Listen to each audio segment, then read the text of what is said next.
अन्नू को नंदिनी के कमरे से जो सच मिलने वाला है उसका अंदाजा आर्या को भी नहीं है, क्योंकि इस बार राज किसी डायरी या तस्वीर में नहीं बल्कि उस शख्स की यादों में छुपा है जिस पर अन्नू सबसे ज्यादा भरोसा करती थी। अन्नू को नंदिनी के कमरे से एक पुरानी तस्वीर मिलती है जिसमें नंदिनी के साथ एक ऐसा चेहरा नजर आता है जिसे देखकर अन्नू के होश उड़ जाते हैं। वो तस्वीर लेकर सीधा आर्या के पास जाती है और पूछती है, आप मुझे बताइए, ये शख्स नंदिनी के इतने करीब क्यों था?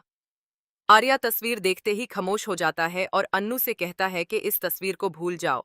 लेकिन अन्नू को अब यकीन हो जाता है कि आर्या कुछ बहुत बड़ा छुपा रहा है। रात को अन्नू चुपके से उस शख्स के घर पहुंचती है और वहां यूज नंदिनी की एक पुरानी रिकॉर्डिंग मिलती है।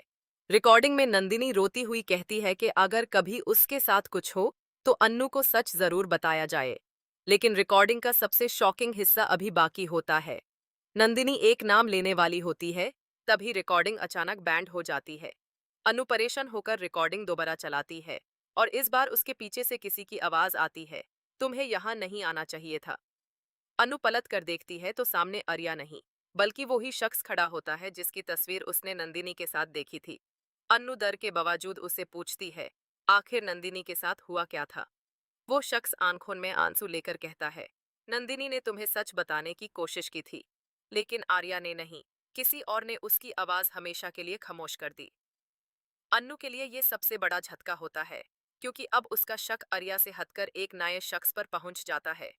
लेकिन जाते जाते वो आदमी अन्नू को एक छोटी सी चाबी देता है और कहता है, इस चाबी से जो मिलेगा उसके बाद तुम आर्या को कभी उस नजर से नहीं देखोगी।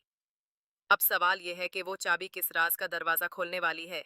नंदिनी की रिकॉर्डिंग में किसका नाम छुपा था? और क्या अन्नू सच में आर्या को बेकसूर साबित कर पाएगी? असली राज अब शुरू होने वाला है।